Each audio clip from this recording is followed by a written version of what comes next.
Bonjour tout le monde, j'espère que vous allez tous très bien. Aujourd'hui on se retrouve pour une nouvelle vidéo, donc comme chaque semaine, début de semaine, une vidéo d'analyse sur le Bitcoin qui fait suite à la vidéo d'analyse de la semaine dernière.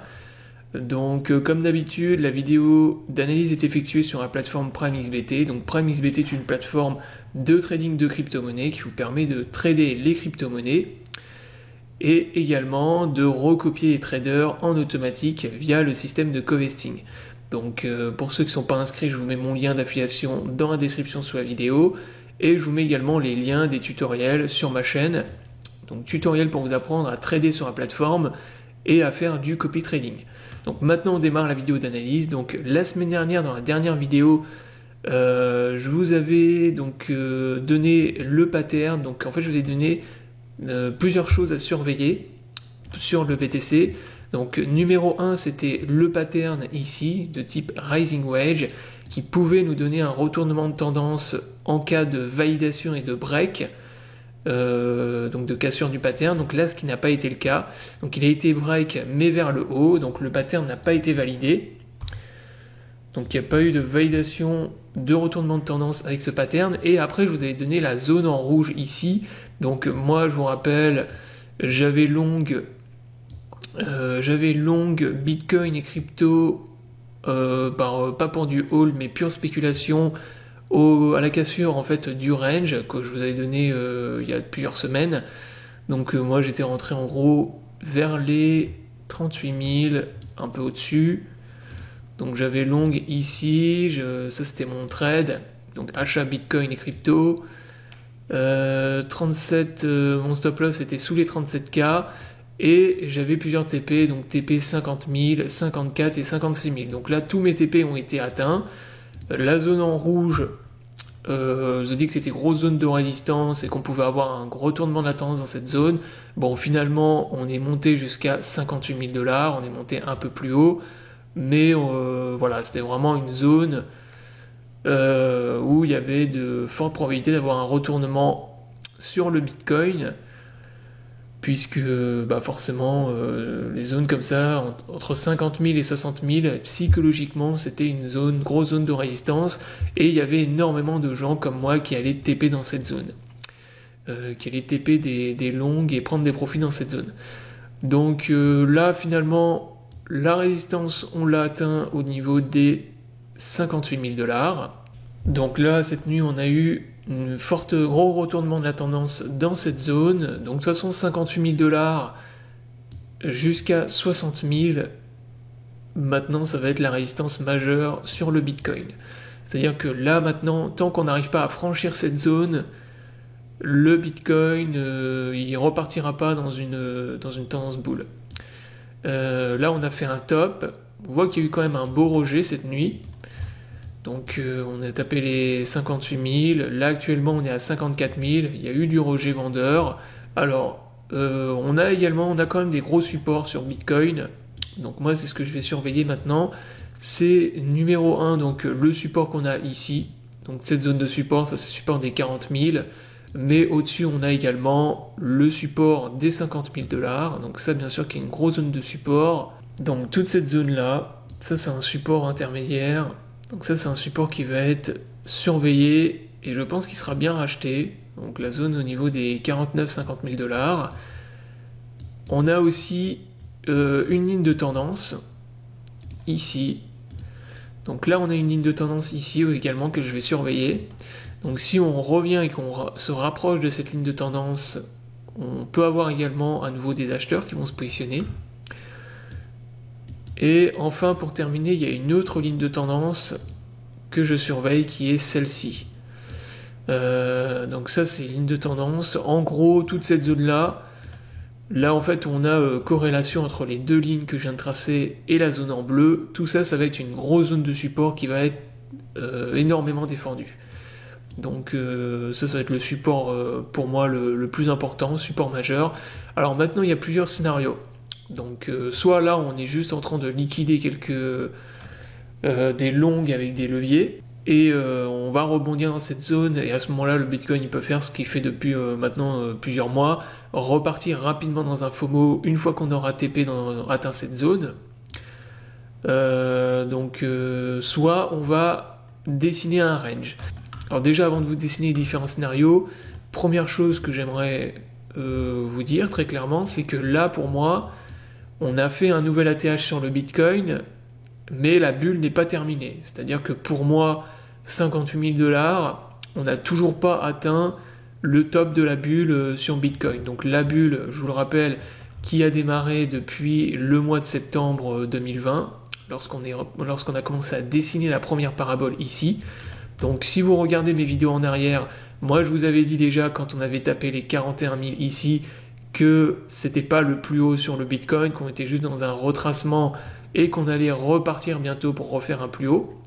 Et là je vous dis exactement la même chose, c'est-à-dire que là on n'a pas fait le top sur le Bitcoin, pas d'explosion de bulle pour le moment, on retrace, ce qui est tout à fait normal, Bitcoin ne peut pas monter comme ça dans des paraboles jusqu'à l'infini, on tape dans des zones de résistance, on fait des retracements, donc les retracements systématiquement c'est entre moins 30 et moins 40%, là c'est ce qu'on avait eu durant le mois de janvier, on avait retracé de moins 30% à peu près sur Bitcoin, et là on peut très bien faire la même chose. Donc moi je m'attends à un retracement, comme je vous l'ai dit, minimum dans cette zone-là, en bleu, vers les 50 000 $, donc ce qui ferait un retracement d'à peu près moins 15, moins 16%, et au pire du pire, si on repartait vraiment bear, moins 30%, donc ce serait les 40 000 $.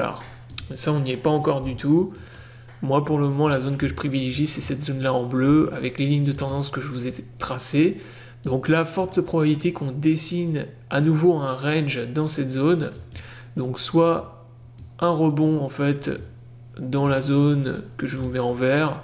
Donc en gros, cette zone verte-là, ça va être la zone où on va retrouver à nouveau beaucoup d'acheteurs. Donc le scénario que je privilégie, moi, c'est rebond acheteur dans cette zone. On rebondit, on repart boule lorsqu'on aura atteint cette zone, que les longues auront fini d'être liquidées et qu'il y aura à nouveau beaucoup de gens qui vont racheter. Donc là, ce sera le scénario boule où on repartira derrière dans une tendance haussière. Donc soit derrière, on repart directement dans une tendance haussière, soit autre scénario, on fait la même chose qu'on a fait durant le mois de janvier, c'est-à-dire qu'on peut aussi dessiner un range dans cette zone. Donc là, on peut avoir par exemple le Bitcoin qui repart, mais qui est à nouveau rejeté dans la zone en rouge, dessiner un range à l'intérieur de cette zone. Donc ça, c'est également un scénario que je privilégie et que je surveille. Donc là, on part dans cette zone toujours en vert, rebond, cassure de la ligne de tendance qui va ramener à nouveau des vendeurs, on repart dans cette zone et là on peut dessiner un range. Donc ça c'est une autre possibilité, toujours la possibilité du range pour à nouveau créer une zone d'accumulation, comme on avait fait exactement ici, zone d'accumulation, nouvelle zone d'accumulation sur Bitcoin, et ensuite plus tard, cassure de la résistance ici, et nouvelle parabole, nouveau FOMO. Donc ça c'est également un scénario bull, et enfin le scénario bear, toujours à court terme, enfin à court terme on va dire peut-être pour un mois de baisse, ce serait la cassure justement de la zone ici. Donc break du range ici, cassure du range, par exemple on revient test la zone ici, là on casse cette zone là, on range et finalement il y a une extraction vers le bas. Dans ces cas-là, je vous redonnerai les supports, mais il y a toujours un paquet de supports. Il y a un support ici au niveau des 44 000, 45 000, et surtout vous avez le support ici majeur au niveau entre les 41 et les 42 000. Donc il y a vraiment une énorme zone de support. Alors là, si on revenait jusqu'à cette zone, voilà, je vous fais pas un dessin. Il y a énormément de gens qui vont acheter à nouveau et long du Bitcoin. Donc ce sera vraiment une énorme opportunité pour long. Après, ça c'est un peu comme la zone des 24 000 $ que je surveillais moi durant le mois de janvier.